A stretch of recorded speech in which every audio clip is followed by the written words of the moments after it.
Greetings, everyone. I would now like to take this time to read from my work entitled Questions of Meaning in Matters of Philosophy and Science. I have chosen a piece called What is Real Power? Wealth is generally associated with the acquisition of those material assets that are highly valued by the society at large. Examples of these include land and livestock in agrarian-based economies and capital within the modern Western world. Along with the possession of these highly valued assets come privilege, esteem, and most importantly, economic, social, and political power.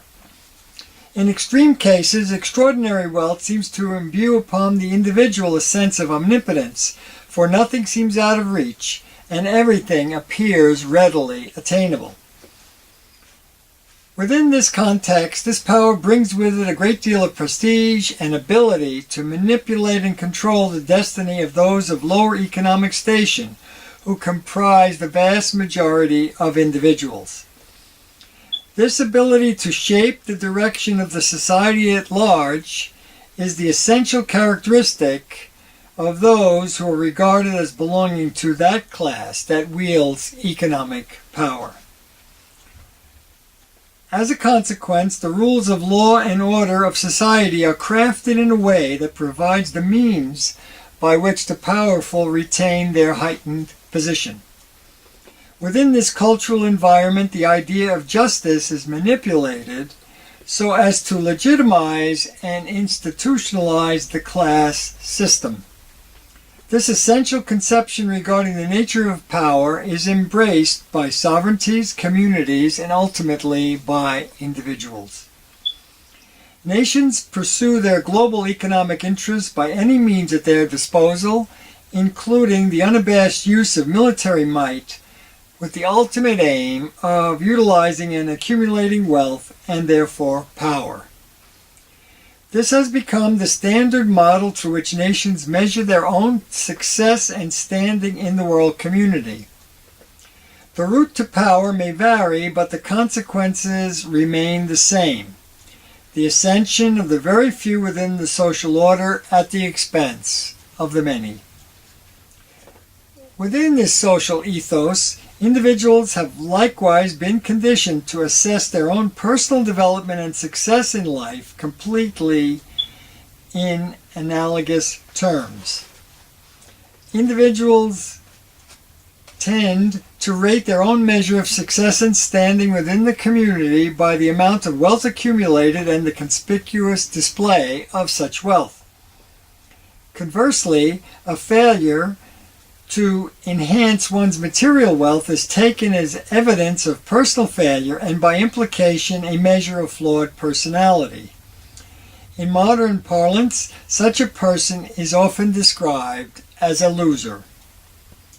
The news media reinforces this point of view by paying special homage to those individuals possessing great wealth and influence and elevating the most trivial aspects of their lives to special scrutiny at the expense of reporting on those conditions of living that are of a more essential and substantive nature. The net result of this kind of journalism is to ultimately trivialize that which is of importance and exaggerate that which is trivial. An inevitable consequence of this materialist worldview is the development of a hierarchy of power that can be represented as a pyramid, with the wealthiest individuals occupying the rarefied atmosphere at the top, with the remainder of this pyramid occupied by those who have been deemed of far less significance. Those at the top have come to regard themselves as uniquely different from those below them and inherently superior. Within this narcissistic view, they see themselves as living outside the boundaries of ordinary reality and not subject to the usual societal constraints on behavior. Many within this class have deemed themselves to be free from feelings of compassion, caring, and love that ordinarily serve to moderate behavior motivated by self-interest. Although such power may seem tangible, it is essentially illusory, for the basis upon which it is built is deficient of and often entirely lacking in moral authority. In reality, the exaggerated sense of self-importance that is often a corollary to the possession of wealth and power is more reflective of impotence than real power, for it can be indicative of a pathological and delusional state of mind. This kind of power diminishes not only those who are exploited, but also those who seemingly benefit from the established hierarchical relationship. In fact, the deprivation by those who seem highly successful can be far worse. Whereas the vast majority of those who represent the lesser classes are effectively denied the possibility of material well-being on account of the economic and social structures that effectively impede their development, the privileged suffer from a corruption of the spirit. Such power is isolating and transforms the essential human propensity for harmony within the human community into a preoccupation with that which propels self-interest at the expense of everything else. It is the unscrupulous and unadulterated pursuit of self-interest that has resulted in the present state of humanity. We are collectively prepared to sacrifice the future well-being of the human species by knowingly subverting the delicate balance in the biosphere for the sake of promoting and sustaining the unbridled pursuit of wealth and power.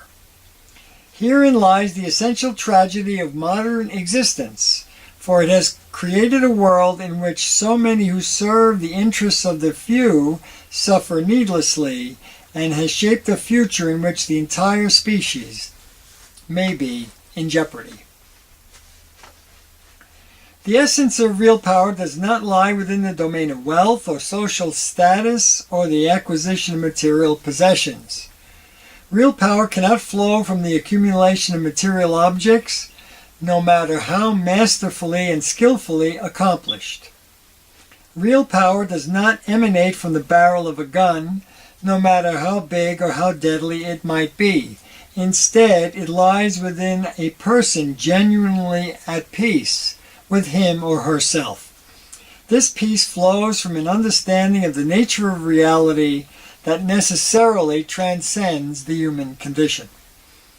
It arises from a vital recognition of the individual's real place within the cosmos as a finite, ephemeral, and essentially imperfect being, and yet capable of an exquisite and often miraculous capacity to understand many things and embrace the wonders of living. In fact, real power can be attained by the most seemingly insignificant of humans as viewed through society's myopic lens. Paradoxically, heightened states of awareness can be achieved regardless of one's social station. At the core of this self-awareness is the essence of true freedom. Deprived of this awareness, the spirit is set adrift with no safe harbor. Without it, the meaning of reality becomes elusive. Without it, the mind becomes susceptible to the hollow and shallow sentiments and preoccupations of the age. Without it, the meaning of existence is lost among the senseless din that is so evident in the modern era.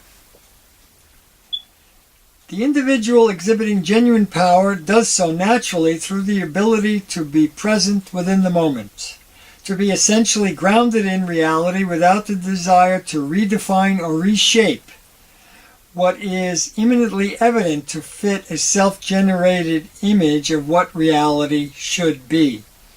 Real power requires the ability to see clearly, both eyes wide open, and to allow the senses to reveal the true nature of the external environment. It is such power that allows the possibility of true self-knowledge and ultimately self-realization. Real power requires the capacity to listen and to be affected by what is heard, seen, and felt. Real power is, after all, the natural product of love stemming from a profound compassion and deep-seated humility. Hubris effectively diminishes power by making those who carry such a burden blind to the real and tangible relationships that actually exist in the world. Fear, avarice, greed, and prejudice, from which hatred naturally flows, overlay reality with artificial conceptions, and therefore introduce a formidable obstacle to true human progress. The unfortunate burden of the accepted idea of the nature of power is the horrendous and unnecessary suffering that it imposes upon both the world of humans and the natural world we inhabit. Such a conception is fundamentally flawed and inherently false. It is an idea that has not served humanity well. Whether or not the humankind possesses the aptitude to discard what is patently false and develop a new social and ethical paradigm that is more confluent with the true nature of reality is a matter open to serious question. Thank you for your kind attention and patience. Till next time.